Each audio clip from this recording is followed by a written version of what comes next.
Amin, Allahumma amin. Alhamdulillah, Allahumma salli wa sallim wa barik ala sayyidina Muhammad wa ala alihi wa sahbihi ajma'in amma ba'd.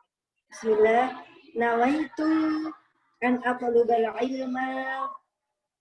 Apa nih kitab Lubabul Hadis bi ahsanil adabi zahiran wa batinan faqdan billahi ta'ala. Saya niat cari ilmu Lubabul Hadis fi fadilati salatul jamaah fardu karena Allah. Semoga Allah memberi kita hikmah dari ilmu kita hari ini. Amin. Bismillahirrahmanirrahim. Bab 9. Para moms bisa simak kitabnya halaman 27. Kalau itu halaman berapa? Di situ halaman berapa, Mam? 58. 58 ya? Yeah. Oke, 58 ya. 58. Bab 9. Fi fadilati salatil jamaah, tentang keutamaan salat jamaah. Hadis nomor 1 an Abi Hurairah radhiyallahu anhu qala awsani habibi Rasulullah sallallahu alaihi wasallam. Dari Abi Hurairah radhiyallahu anhu, beliau telah berkata, awsani habibi Rasulullah, mewasiatkan kepadaku kekasihku Rasulullah. Berarti salat jamaah itu perkara yang sangat penting, sehingga Rasulullah perlu mewasiatkan. Biasanya kan mengatakan, mendengar. Tapi ini ausoni, mewasiatkan.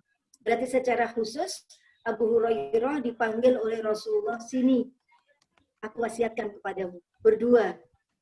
Ini makanya kalimatnya ausoni, mewasiatkan kepadaku. Berarti ini Abu Hurairah sendiri dipanggil oleh Rasulullah untuk diberi wasiat. Ya, seperti kalau orang tua mau meninggal itu kan wasiat, gitu ya. Karena wasiat itu sesuatu yang urgent. Jadi ini makanya kemudian perkara sholat jamaah ini disebut wasiat. Ausoni, mewasiatkan kepadaku. Jadi kita pribadi nanti bahwa sholat itu tidak akan susah untuk nyampe kepada Allah kalau tidak jamaah. Nah, Rasulullah menempatkan ini sebagai wasiat.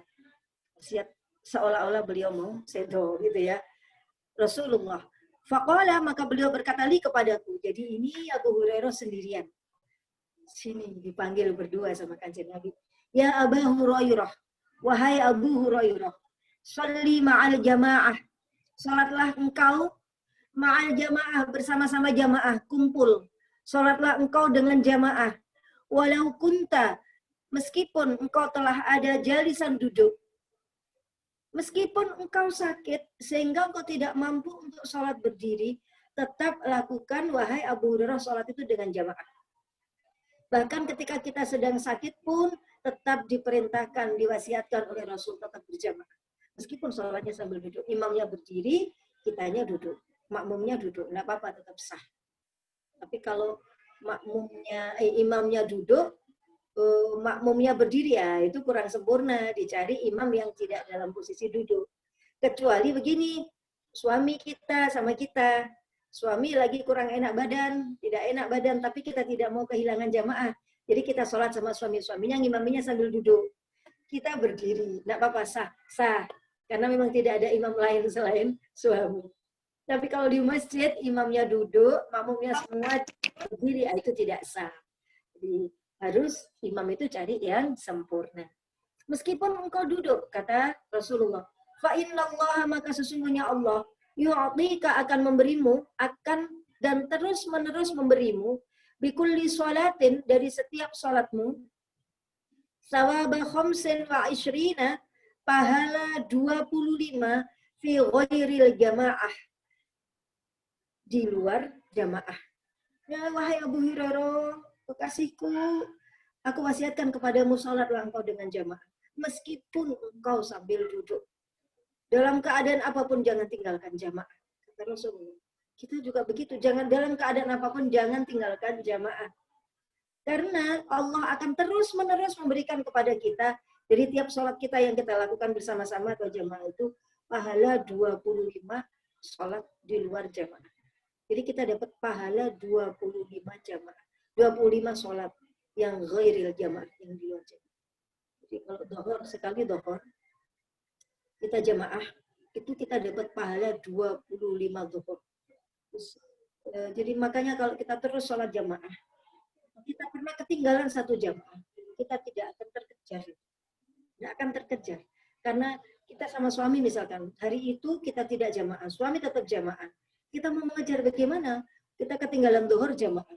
Nanti sudah asar tetap jamaah, maghrib jamaah. Suami juga asar jamaah, maghrib jamaah, dan sampai kapan kita tidak bisa mengejar selama angkanya itu tetap. Kita kehilangan berapa tadi? Kalau menurut hadis ini 25 kali sholat zuhur. Kita kehilangan pahala 25 kali sholat zuhur kalau kita tidak jamaah. Hadis nomor 2. Jadi penting banget, maka ini adalah wasiat Rasulullah. Hadis nomor 2. Wa qala sallallahu alaihi wasallam, fadlu salatil jamaah ala salatir rajuli wahdah 25 darajah. Keutamaan salat jamaah di atas salat seseorang sendirian adalah 25 derajat. Kalau ini derajat. Kalau tadi pahala 25 salat yang tidak jamaah. Kalau ini derajat. Beda ya, pahala sama derajat. Kalau derajat itu berarti posisi kita di surga atau jarak kita sama Allah. Kalau derajat itu makin tinggi berarti kita makin mulia. Derajat kita di sisi Allah itu berarti karena derajat kita makin tinggi. Derajat makin tinggi berarti posisi kita di mata Allah semakin dekat, jarak kita kepada Allah semakin dekat.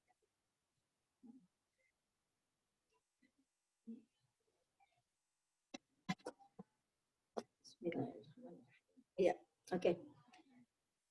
Jadi berapa tadi? 25. Keutamaan sholat jamaah dibanding sholat sendirian adalah 25 derajat. Wa fadlu sholati tatawwu'i fil baiti. Bagaimana dengan sholat sunnah?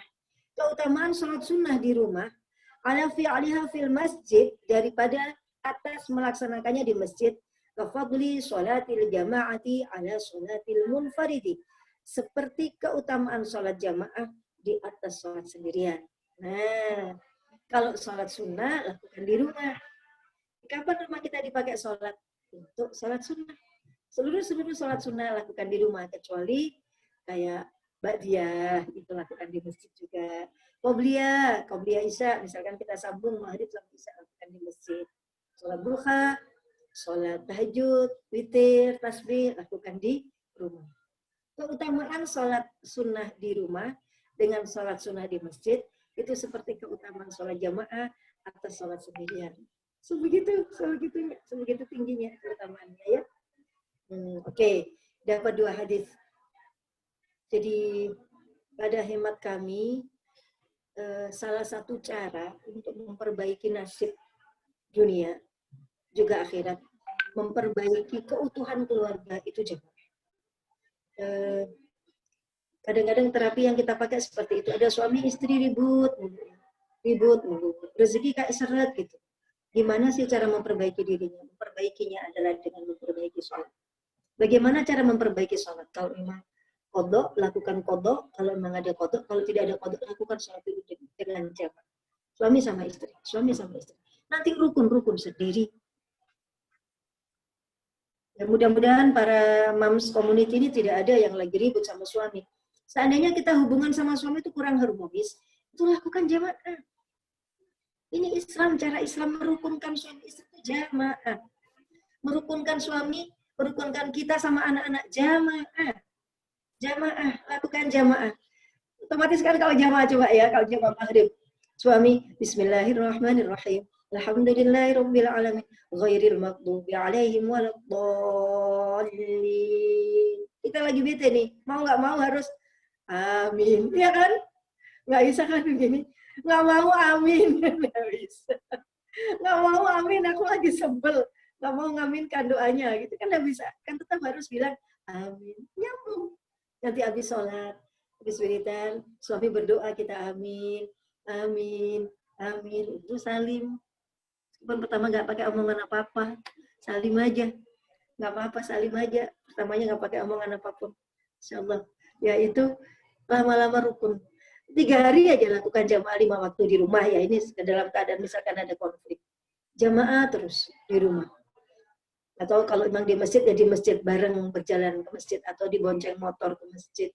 Atau naik mobil bersama-sama ke masjid. Allah akan buka kasih sayangnya. Rahmatnya diturunkan.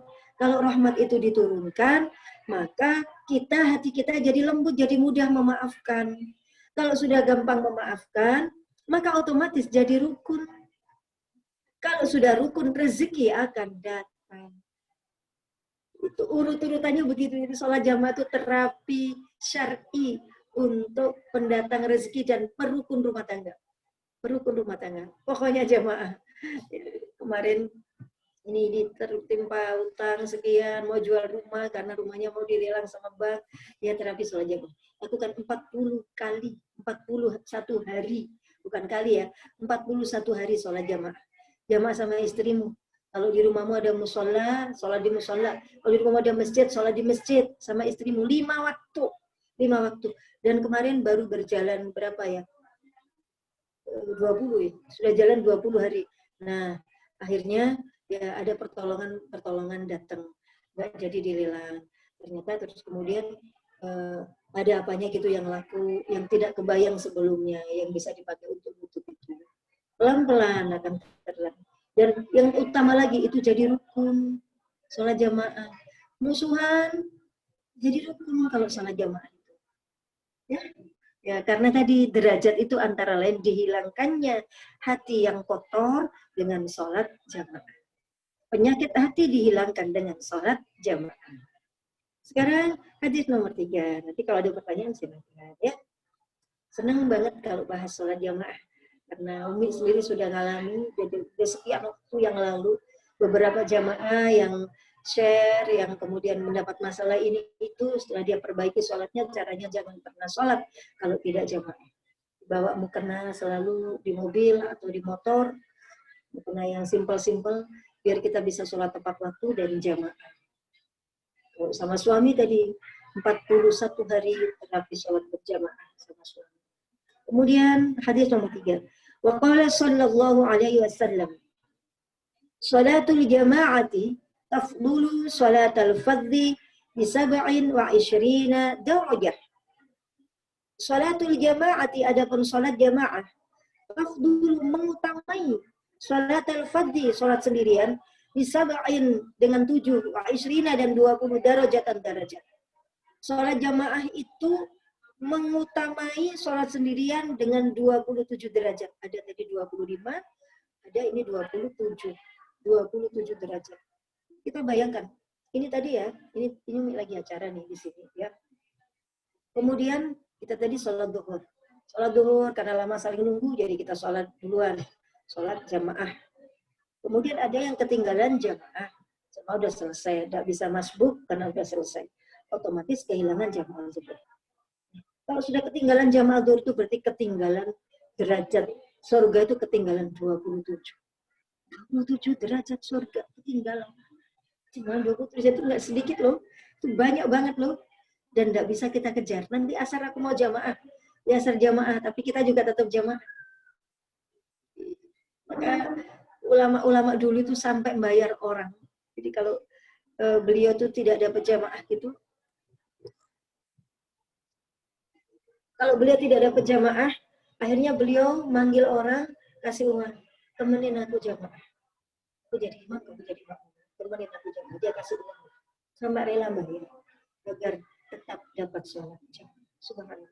Seperti itu. Ya, kadang para moms juga bisa begitu. Ya, kalau lagi di masjid sudah habis jamaahnya nggak ada gitu, nggak ada orang ya, kita bisa panggil siapa aja gitu, kasih uang jamaah. Atau kita anak-anak kita, anaknya tetangga, temenin tante jamaah ya, tetap jamaah. Aduh, ketinggalan 27 derajat itu enggak sedikit, itu banyak sekali ya.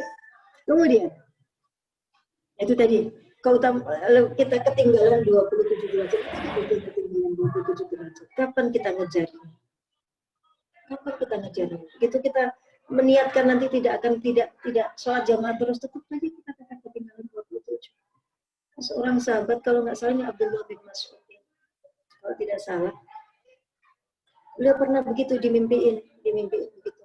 Jadi dia jalan, dia naik kuda, diiringin oleh 27 kuda besar-besar, bagus-bagus, kuda yang kuat-kuat, larinya kencang-kencang. Terus 27.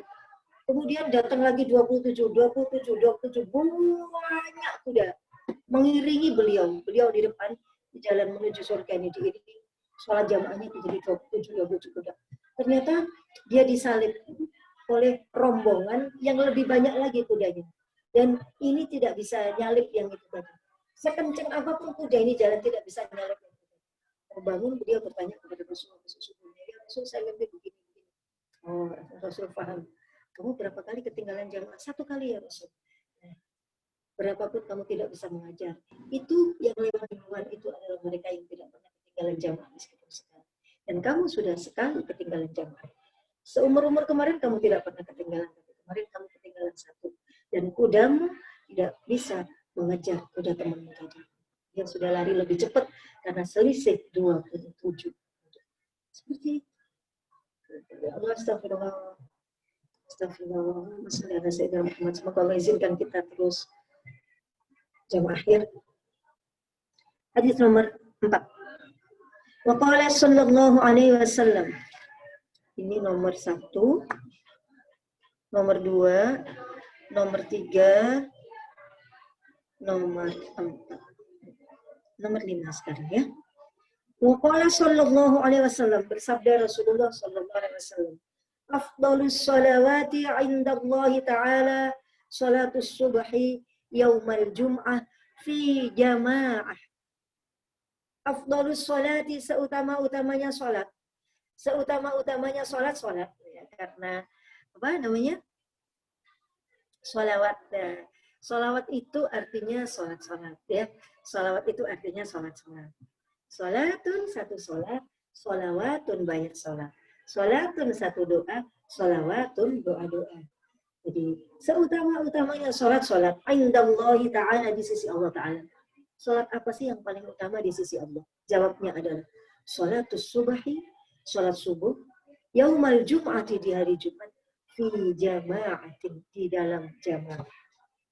Sholat yang paling utama di sisi Allah adalah sholat subuh hari Jumat dilakukan dengan berjamaah. Sholat yang paling utama di sisi Allah. Nah, sekarang pertanyaannya, jamaah itu kan minimal berapa? 2 orang. Tetapi jangan puas dengan 2 orang. Ya. Jamaah 2 orang dengan jamaah 3 orang. Lebih utama 3 orang. Jamaah 3 orang dengan jamaah 5 orang. Lebih utama 5 orang. Jamaah 5 orang dengan jamaah 40 orang. Lebih utama 40 orang. Jadi makin banyak yang jamaah, itu makin gede keutamaannya. Jadi meskipun 2 orang itu sudah sah untuk jamaah, tapi jangan puas dengan cuma jamaah 2 orang. Kejar derajat itu dengan jamaah lebih banyak lagi. Apakah bisa membayar ya? Tetap belum bisa ya. Kalau kita ketinggalan jamaah 1 itu sudah otomatis. Tinggalan kuda berapa tadi? 27.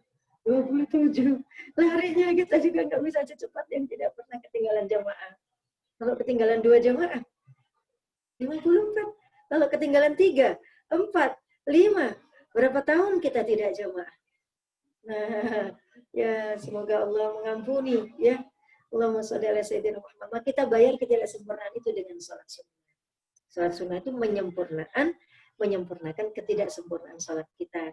Apalagi yang kita lakukan tidak dengan apa tadi? Jamaah. Sholat terbaik paling utama di sisi Allah adalah sholat subuh di hari Jumat dengan jamaah. Jangan pernah tinggalkan sholat jamaah. Apalagi subuh di hari Jumat. Jamaah makin banyak makin bagus. Jamaah di rumah dengan di masjid bagus di masjid lah. Bagi perempuan, nah kalau asal tidak membawa fitnah, insya Allah kita nih yang membawa fitnah, lebih baik di masjid. Hadis nomor 6. Hadis nomor 6. Bismillahirrahmanirrahim. Man shalla salat as-subhi fil jamaah, siapa yang sholat subuh dengan jamaah, summa jalasa, kemudian dia duduk, yadhkurullah ta'ala, sambil berzikir kepada Allah Ta'ala, hatta tatlu asy-syamsu, sampai terbit. Apa yang terbit? Asy-syamsu, matahari. Kana lahu, maka kana telah ada lahu baginya sitrun, tutup, minan nari, dari neraka, wa bari'a, dan terbebas, minan nari, dari neraka. satu kali atau berkali-kali. Kalau ini kalimatnya fi'il madhi. Man shalla, siapa yang telah sholat. Ya, ini bisa tentu saja kita tidak tahu yang mana yang diterima. Jadi ini berarti kalau ada seperti ini tidak ada kata minimal. Ya sebanyak mungkin atau dawam ya, mendawamkan. Siapa yang sholat subuh jamaah lalu duduk untuk zikir seperti biasa kita lakukan kan? Habis subuh kita zikir. Di pondok itu di pesantren tiap hari begitu. Jadi habis jamaah subuh terus zikir sampai matahari terbit, sambung ngaji jadi sampai jam 6:30 bahkan ya.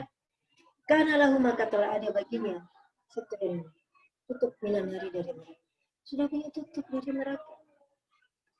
Seperti kita bawa pintu, seperti kita bawa mantel penutup dari api neraka. Berarti kita bisa masuk, bisa, tetapi kita ada tutupnya. Tapi bisa masukkah? Ini lanjutnya. Wabari'a dan bebas minan dari neraka. Masya Allah. Ya Allah, ya. Ya amalan ini. Amalan subuh, habis jamaah subuh, zikir sampai matahari terbit. Itu ternyata bisa membebaskan kita dari neraka. Kita penting, karena sekarang ini kematian begitu datang tiba-tiba. Banyak hal-hal yang membuat kita itu jadi ada. Tiba-tiba dapat kematian. Tadi suaminya sama anaknya tadi meninggal ya karena COVID ya. Kematian yang tiba-tiba dan kematian yang tiba-tiba itu otomatis kita harus punya senjata apa yang bisa membuat kita terbebas dari neraka. Ya sedekah iya. Dan ini juga iya, wirid habis subuh sampai matahari terbit. Lakukan serutin mungkin. Kalau itu tidak rutin itu hanya sekali-kali tidak. Tapi lebih sering ya itu disebut dawam atau istiqomah. Istiqomah itu bukan berarti tidak meninggal sama sekali, tidak. Pernah meninggal tapi sekali-kali karena ibu dia. Ya begitu. Penting kita punya wabari aminan nar, kita punya membebas dari neraka. Tiket untuk membebaskan kita dari neraka. Ini implikasinya nanti, efeknya nanti begini. Allah akan jaga kita dari dosa-dosa besar.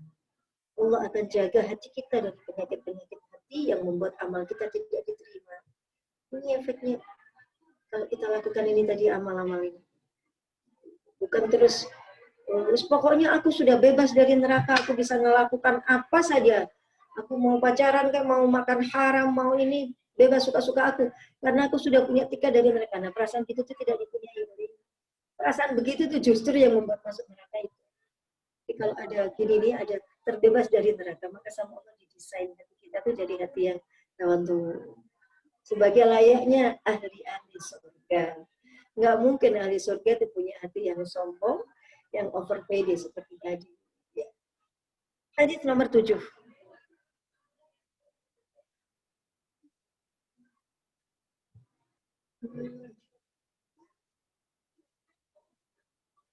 Berapa ya?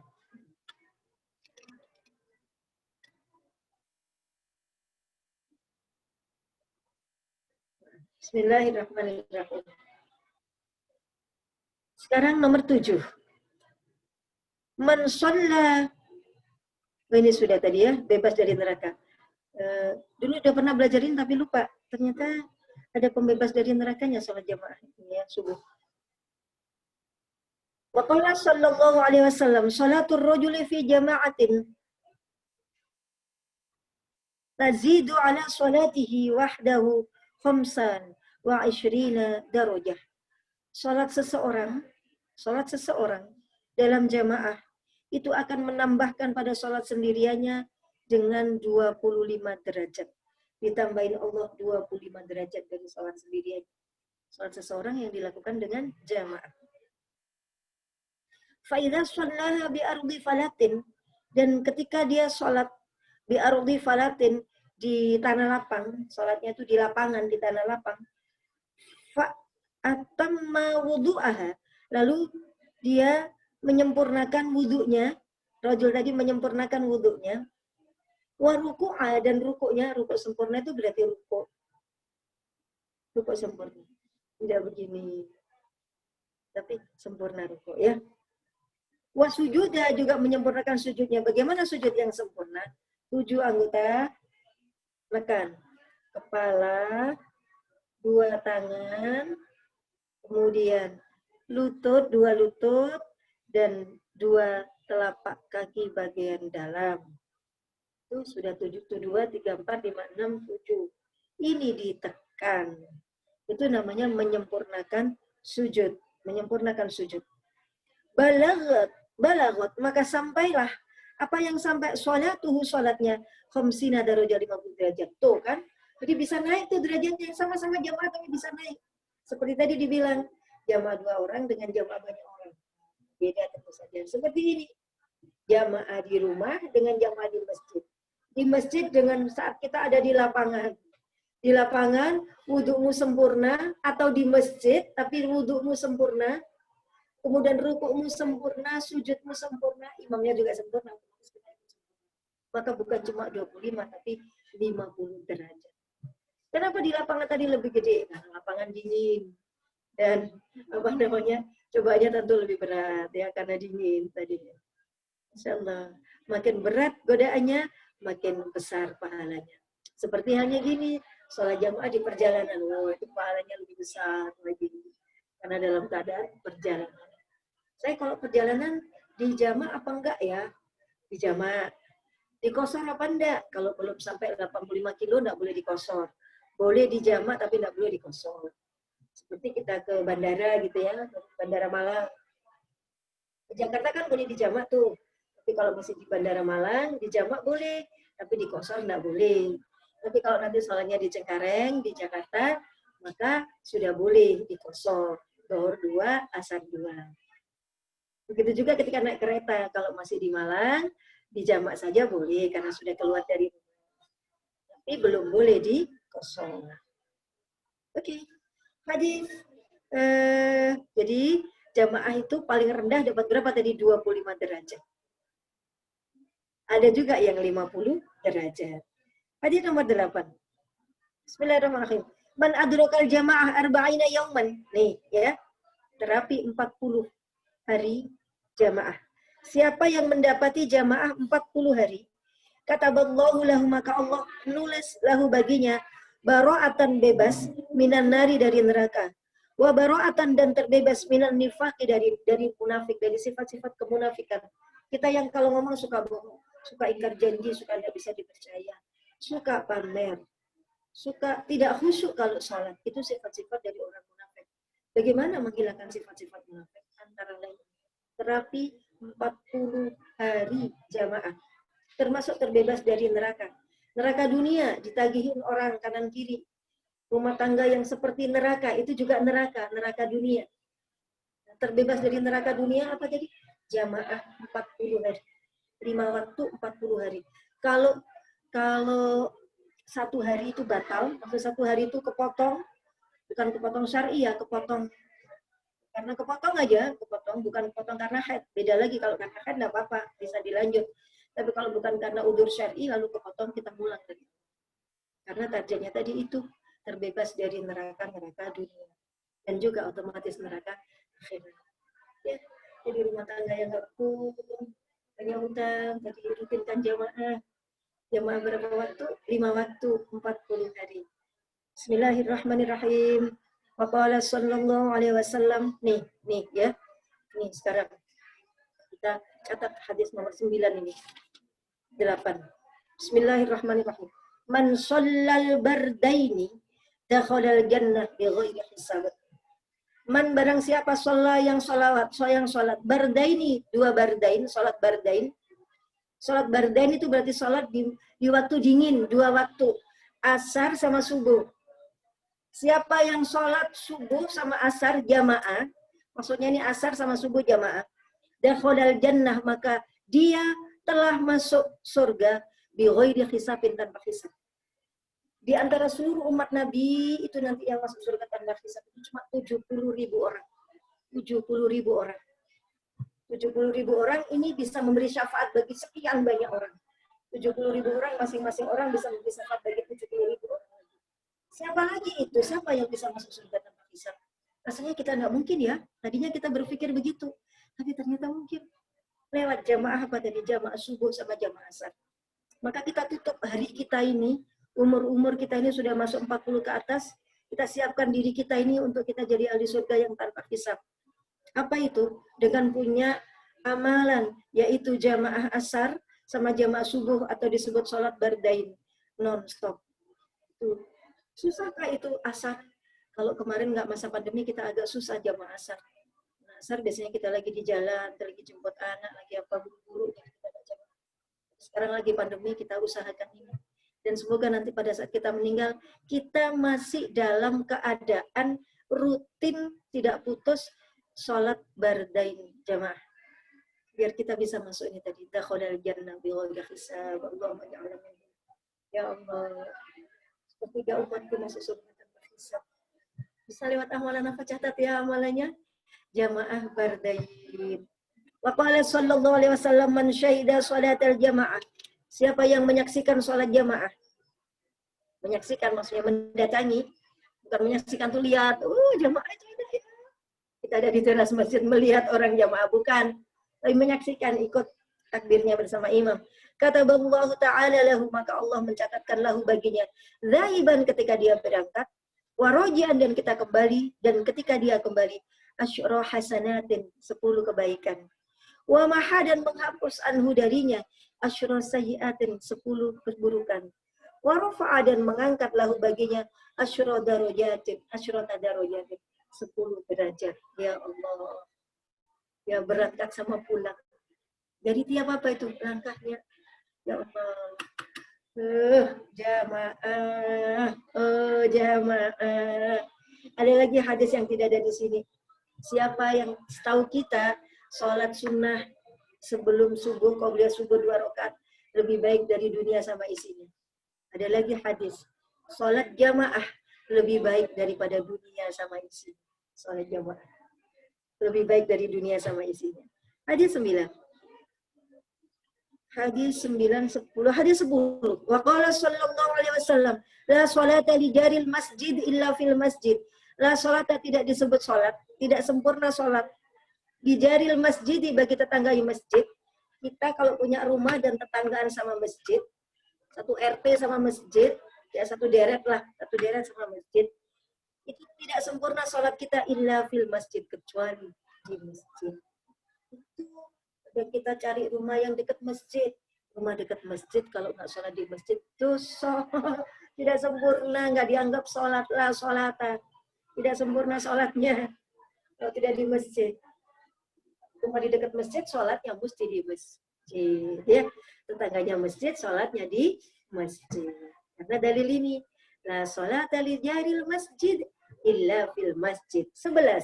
Wa qala sallallahu alaihi wasallam, sholatul jama'ati rahmatun. Nah ini yang hadis yang dibilang tadi ya. Adapun sholat jamaah adalah rahmatun, cinta. Sholat jamaah itu bisa menumbuhkan cinta dalam keluarga.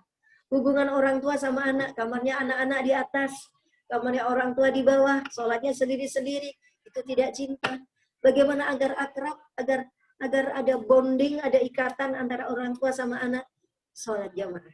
Sholatul jamaah hadisnya rahmatun. Sholat jamaah itu cinta. Jamaah itu cinta. Wah iya, dan sholat jamaah itu adalah khairun, lebih baik. Minat dunia daripada dunia. Wa ma fiha, dan apa-apa yang ada di dalamnya. Wal jamaatu, dan jamaah itu rahmatun, cinta. Wal furqatu, dan sendirian itu, terpisah itu adzabun, siksa. Ini kesimpulannya bahwa jamaah itu penumbuh cinta, dan sendirian atau tercerai-berai, sholat sendiri-sendiri di kamar masing-masing adalah azab atau siksa. Alhamdulillah. Seluruh hadis-hadis tentang jamaah di Lubabul Hadis kita katakan. Silakan Mam. Kembali kepada Mam Nizam ya. Iya, baik. Terima kasih Bunda atas pemaparannya, singkat, padat, dan jelas. Baik, bagi para moms yang ingin bertanya bisa di kolom chat ya. Baik, sambil menunggu pertanyaan yang masuk nih Bunda, untuk sholat bardain ini subuh dan asar ini kenapa dipilih sholat subuh dan asar tidak? Apakah memang ini godaannya besar gitu ya. Iya. Dengan sholat-sholat lain. Kenapa? Iya. Kenapa disebut sholat bardain dan kenapa bisa segitu gede pahalanya? Bardain karena bardun itu artinya dingin. Asar itu saat siang berakhir, sudah dingin. Dan subuh itu saat dimulai hari, dia juga dingin. Asar itu saat kita lagi capek-capeknya, pulang kerja maunya santai-santai dulu, nanti aja sholatnya sekalian mandi, sekalian mau maghrib, jadi sholatnya belakangan, asar.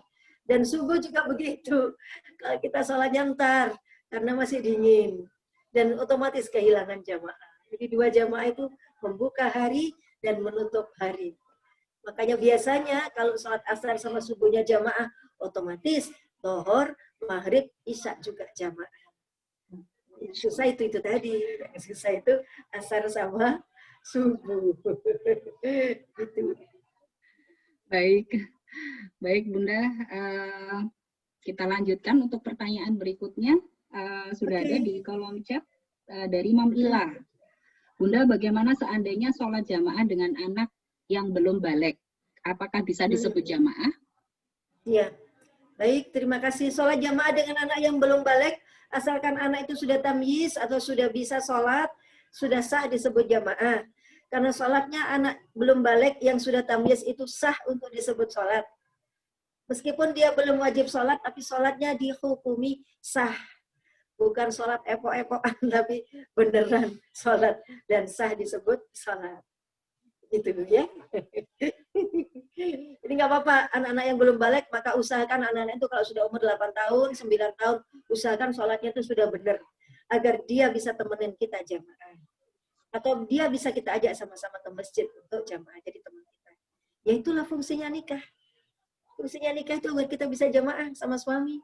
Maka sholatnya orang menikah itu 70 kali lebih utama daripada sholatnya tidak menikah. Maka wahai para jomblo, menikahlah. Agar sholatnya lebih sempurna.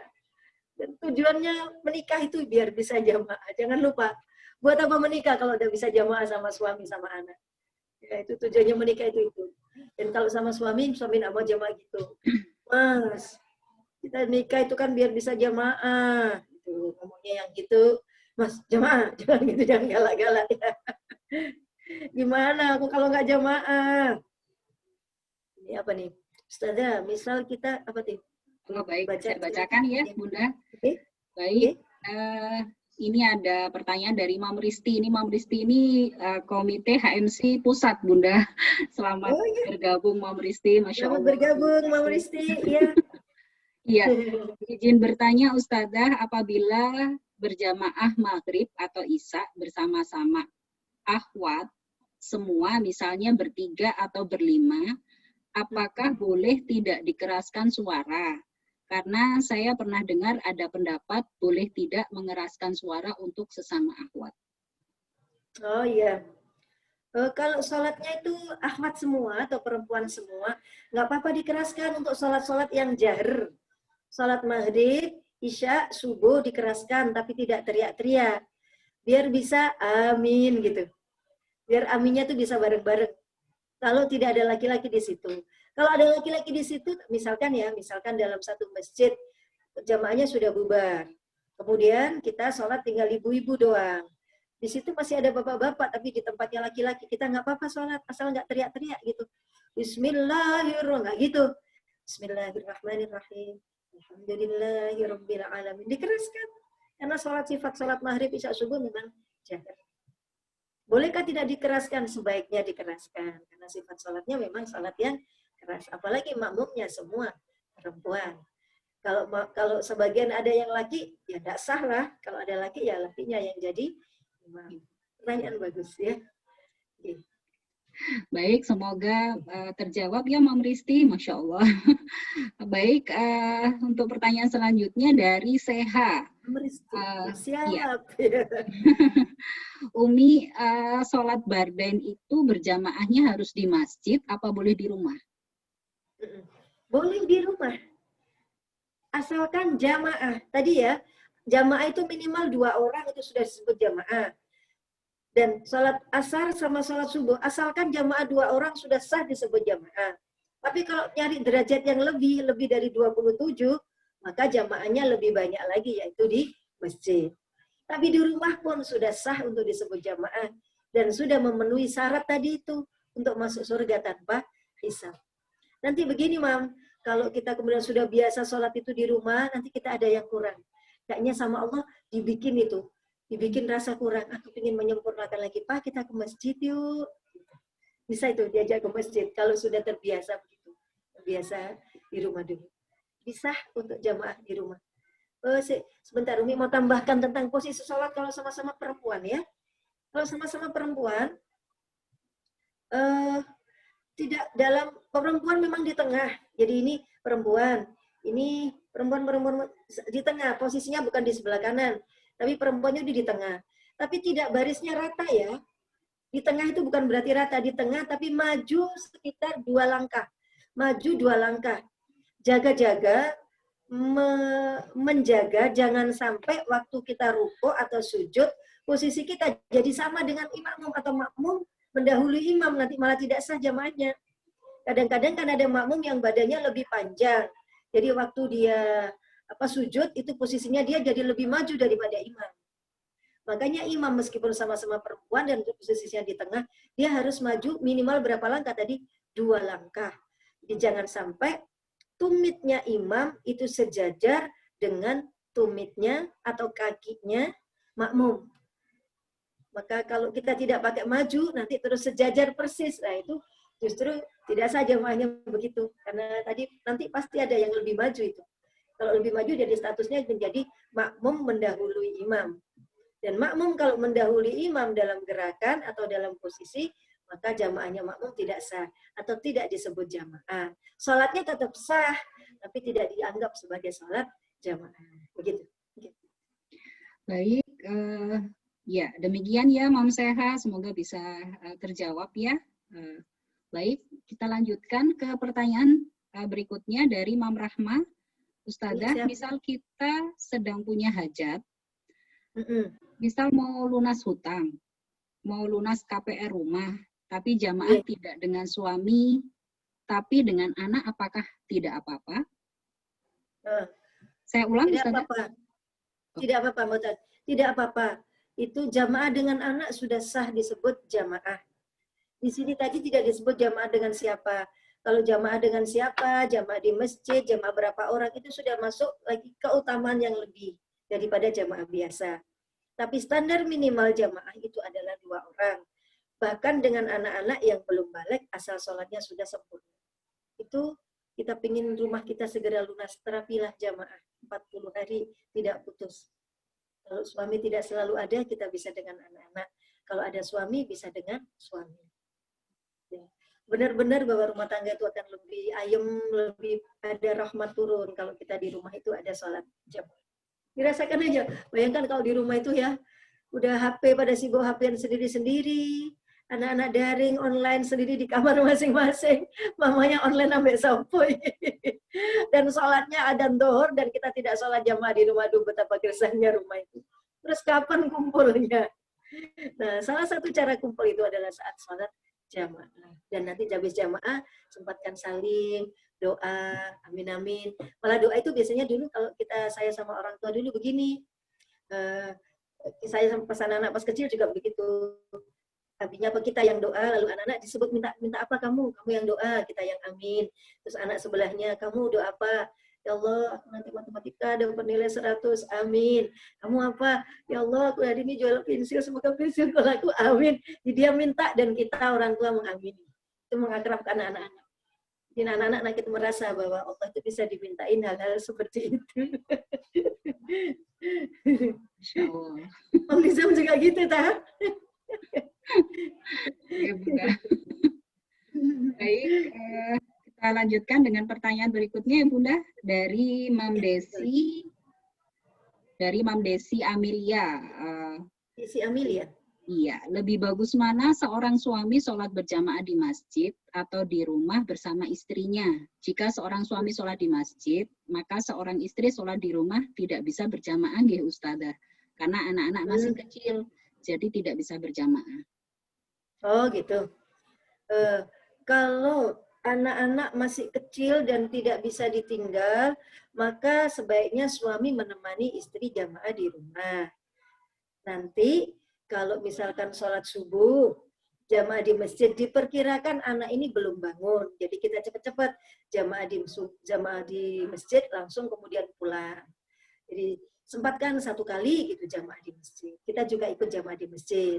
Pas di jam anak-anak atau dipamiti, besok mama jamaah ke masjid ya, atau dipamiti dulu. Kalau nggak pakai dipamiti juga nggak apa-apa. Biasanya dia jam-jam tidur, jam segitu misalkan. Kita bisa nyocok-nyocokin. Nanti ya, nanti kalau udah dikerjakan dan Allah menghendaki kita jadi baik dan kita berusaha jadi lebih baik dengan jamaah ini, nanti Allah akan kasih caranya itu.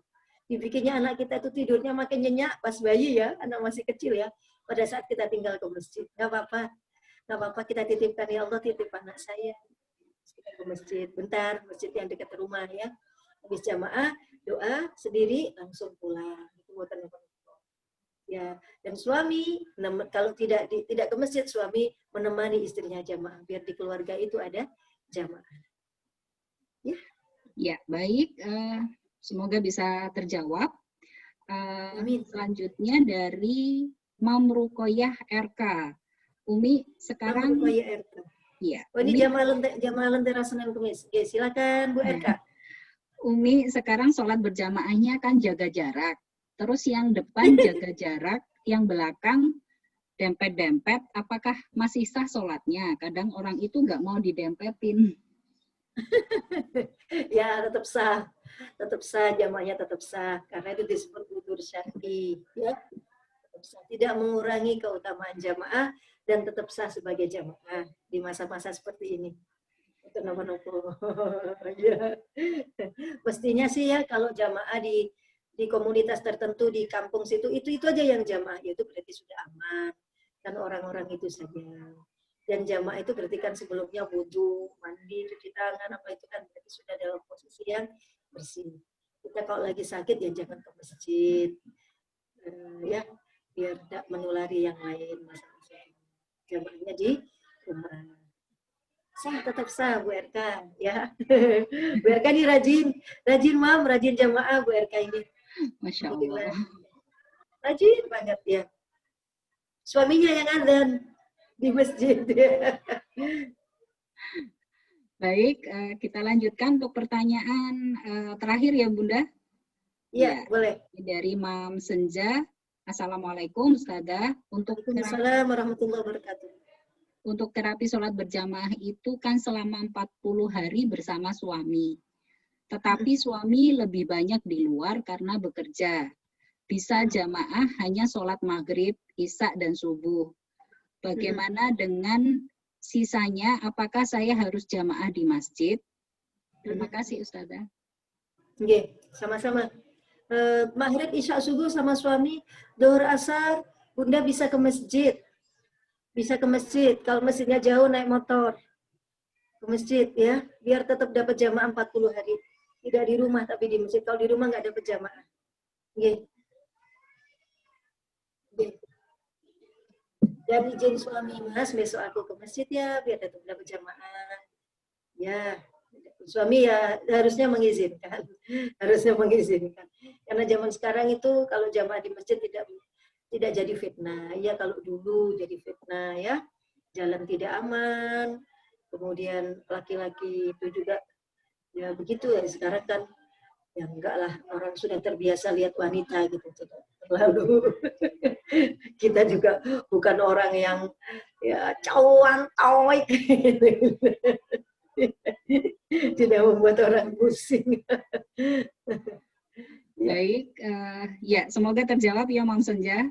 Ini selain pertanyaan terakhir, saya boleh ya bertanya Bunda? Ini saking pentingnya sholat berjamaah, selain memiliki 27 derajat, keutamaan lainnya yang pernah saya baca, ini pahalanya apakah senilai dengan pahala ibadah haji? Betul nggak Bunda? Betul. Yang pahala setara dengan ibadah haji itu yang begini. Siapa yang tadi yang jamaah subuh, kemudian menghabiskan waktunya di masjid berzikir sampai matahari terbit, yang jamaah subuh yang kayak tadi ya, dan itu dilakukan tiap hari, tidak berbicara apapun selain zikir, Tidak WA-an itu termasuk bicara ya. Selama di masjid tadi sampai matahari terbit itu dia dapat pahala haji dan umroh. Bukan cuma haji, haji dan umroh. Itu namanya ibadah, menutupnya dengan zikir dan nanti ditutup dengan sholat duha. Jadi satu paket ya, jamaah subuh, zikir tanpa bicara apapun, boleh zikir, baca Quran. Wiridnya habis subuh itu kan panjang, banyak kan wiridnya. Sekalian baca yasinnya, baca Qurannya, terus ditutup dengan sholat duha. Misalnya orang sholat isyraq itu, kita niat sholat duha awal. Nah, itu kalau dilakukan, itu kita dapat pahalanya haji dan umroh. Tiap hari kita bisa haji sama umroh. Biarpun Mekah ditutup, Ka'bah ditutup, kita tetap bisa dapat haji dan umroh. Dengan itu tadi. Nah, tapi kalau tidak dipakai, ditutup dengan sholat duha di awal atau sholat isyraq, maka pahalanya tadi, yang tadi, dapat apa tadi? Terbebas. Tiket bebas dari neraka dan sitrun, jadi penutup dari neraka. Kita terhijab dari neraka dan dapat tiket bebas dari neraka. Itu kalau tanpa sholat isyraq atau sholat duha di awal. Gitu. Ya. Baik. Ada lagi yang mau saya tanyakan, nggak apa-apa ya Bunda? Masih ada waktu. Iya, nggak apa-apa. Silakan. Makmum masbuk dan bagaimana hukum makmum yang gerakannya mendahului imam? Makmum yang gerakannya makmum masbuk. Makmum masbuk itu berarti makmum yang ketinggalan, tidak dapat rukuknya, tidak dapat i'tidalnya imam, itu disebut makmum masbuk. Nah, makmum masbuk, apa tadi pertanyaannya? Hukum makmum yang gerakannya mendahului imam. Mendahului imam. Kalau mendahului imam satu kali masih dianggap sah jamaahnya. Kalau mendahulukinya sudah 2 kali rukun fi'li, maka sudah tidak dianggap sah jamaahnya, tapi tetap dihukumi sah sholatnya. Sholatnya sah, dihukumi sebagai sholat fardhi atau sholat sendirian. Karena dia sudah 2 kali mendahului imam rukun fi'li. Rukun fi'li itu rukun yang gerakan. Rukuknya, jadi yang disebut mendahului itu begini. Imam ruku, belum, Allahu Akbar. Imam belum, imam sudah ruku. Imam baru, Allahu Akbar. Imamnya bilangnya gitu. Mestinya imam itu kan, Allahu Akbar, ruku. Ini enggak, imamnya, Allahu Akbar. Terus imam belum ruku, tapi makmum sudah, karena dengar bar, makmum sudah ruku. Itu namanya makmum mendahului satu rukun fi'li. Sami Allahu liman hamidah, padahal imam belum bangun. Makmum sudah bangun. Tidak. Maka dia sudah mendahului 2. Nah, kalau sudah mendahului 2 berarti jamaahnya sudah batal. Tapi sholatnya tetap sah. Tidak boleh mendahului imam. Jadi tunggu imam gerakannya sempurna. Rukuk sudah turun, i'tidal sudah berdiri, sujud sudah nempel di sajadah, baru makmum itu sujud. Ini kadang-kadang ada yang masih kurang pas ya. Jadi kalau imam Allahu Akbar, baru kita Allahu Akbar. Sami Allahu liman hamidah, baru Sami Allahu liman. Allahu Akbar, sabar, tunggu imam naruh jidatnya di sajadah, baru Allahu Akbar. Gitu. Ya? Ya. Bunda, ketika imam membaca surat pendek, apa yang harus dilakukan makmum? Diam menyimak atau tetap membaca Al-Fatihah? Karena yang pernah saya dengar, kalau tidak membaca Al-Fatihah tidak sah sholatnya, begitu? Apakah itu berlaku sholat berjamaah atau hanya sholat sendiri, Bunda? Oke, betul Mam Nizam. Kalau sholat jamaah tidak baca Fatihah, itu sholatnya tidak sah. La sholata liman la sholata liman li Fatihatil kitab. Jadi tidak sah sholat bagi yang tidak membaca Al-Fatihah. La sholata liman la Fatihatal la yaqra Fatihatal kitab. Tidak sah bagi sholat orang yang tidak membaca Al-Fatihah. Jadi kalau imamnya itu surat pendek, kita kenal ciri-ciri imamnya ya. Kalau suratnya misalkan inna a'toyina, itu kita baca Fatihahnya sebelum amin kita sudah mulai baca Fatihah. Minimal 2 ayat. Jadi imam sudah Alhamdulillahirabbil alamin Ar-Rahmanir Rahim. Begitu Ar-Rahman kita sudah mulai. Bismillahirrahmanirrahim. Ar-Rahmanir Rahim. Maliki yaumiddin. Iyyaka na'budu wa iyyaka nasta'in. Begitu. Begitu amin kita. Amin. Kita lanjut. Ihdinas shiratal mustaqim. Gitu. Tetap baca Fatihah yang rukun qauli yang bisa kita dengar sendiri. Tidak boleh di dalam hati. Baik. Terus ternyata kita selesai baca Fatihah, imam belum selesai baca surat. Kita nyimak, dengarkan bacaannya imam. Tidak usah umi-umi sendiri. Tapi dengerin bacaan suratnya. Baik, jadi masih tetap harus membaca surat Al-Fatihah ya Bunda ya, walaupun berjamaah ya. Kadang ada yang pemahamannya kalau sudah berjamaah ya sudah diem gitu, tidak membaca gitu. Ya, jadi mungkin perlu diketahui untuk seluruh mams di sini. Imam Syafi'i tidak sah kalau tidak baca Fatihah. Dan Fatihahnya makmum tidak ditanggung oleh imam. Artinya makmum harus baca sendiri. Bacanya tadi, makanya imam kasih kesempatan makmum setelah amin. Imam diam sejenak, makmum baca Fatihah. Fatihahnya makmum sampai selesai. Nah, kalau imamnya pendek dan kita belum selesai, sementara kita tadi Fatihahnya pakai a'udzu, maka kita teruskan dulu Fatihah kita, tidak boleh ruku. Kalau kita tidak pakai a'udzu, jadi a'udzu sunnah ya. Jadi begitu waladdallin, amin.